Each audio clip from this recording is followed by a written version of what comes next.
Hello and welcome to Bollywood life. मैं हूँ शिवानी और आज हम बात करने वाले हैं एकता कपूर के सीरियल क्योंकि सास भी कभी बहू थी के बारे में। जैसा कि आप जानते हैं कि एकता कपूर 25 साल पुराने शो को मॉडर्न टच देने की कोशिश कर रही हैं। शो में सास बहू के ड्रामे के अलावा और भी कई मुद्दों पर फोकस किया जा रहा है। 3 हफ्ता बीत जाने के बाद भी अब तक शो में सास बहू की लड़ाई नहीं देखने को मिली है। फिलहाल तुलसी की जिंदगी जो है वो उसके बच्चों के इर्द गिर्द घूम रही है।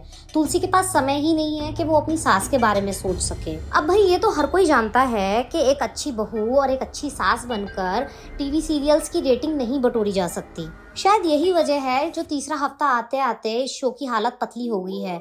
लोग इस शो में अब दिलचस्पी ही नहीं दिखा रहे हैं। अब तो एकता कपूर को भी समझ आ चुका है कि अगर जल्दी ही उन्होंने कोई कड़े फैसले नहीं लिए तो क्योंकि सास भी कभी बहू थी को बंद करना पड़ सकता है। शायद यही वजह है जो जल्दी इस शो में आप जो है देवरानी और जेठानी का कलेश देखने वाले हैं। अब तक आपने देखा कि किस तरह से परी बार बार जो है तुलसी की आंखों में धूल झोंकने की कोशिश करती है। वो ये साबित करने की कोशिश करती है कि तुलसी एक अच्छी माँ नहीं है। तुलसी की बोलती बंद करते के साथ ही परी जो है फटाक से अपनी सास के गहने चुरा लेती है और अपने एक्स को थमा देती है। वहीं परी की सास भी गहने सूंघते सूंघते परी तक पहुंच जाती है। परी की सास आरोप लगाती है कि उसकी बहू ने तो घर के गहने ही चुरा डाले। अब ये आरोप लगते ही परी बुरी तरह से फंसने लगी है। परी को समझ में आ गया है कि अगर उसने कुछ नहीं किया तो जल्दी सबको समझ में आ जाएगा कि वो क्या गुल खिला रही है। परी की यही हरकतें जल्द ही उसकी जेठानी को उसका दुश्मन बना देंगी। आने वाले एपिसोड में आप देखेंगे कि अपने सास से पंगा लेते ही परी फटाक से तुलसी के घर पे पहुंच जाएगी। वहां जाके वो तुलसी और मिहिर को भड़काएगी और बताएगी कि उसने कुछ नहीं किया, लेकिन फिर भी उस पर चोरी के आरोप लगाए जा रहे हैं। अब भाई किसी माँ बाप के सामने उसकी बेटी पर चोरी के आरोप लगाए जाएंगे तो माँ बाप तो भड़क ही जाएंगे। कुछ ऐसा ही मिहिर भी करने वाला है।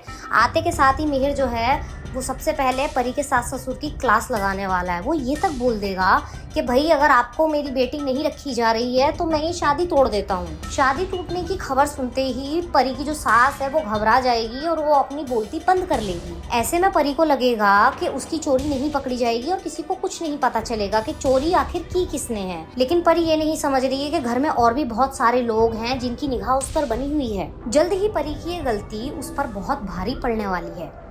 आने वाले एपिसोड में आप देखेंगे कि बिना किसी को बताए परी की जेठानी तुलसी के पास पहुंच जाएगी। वो तुलसी को बताएगी कि उसने अपनी आंखों से परी को चोरी करते हुए देखा है। अपनी बेटी की हरकतों के बारे में जानकर तुलसी चौंक जाएगी।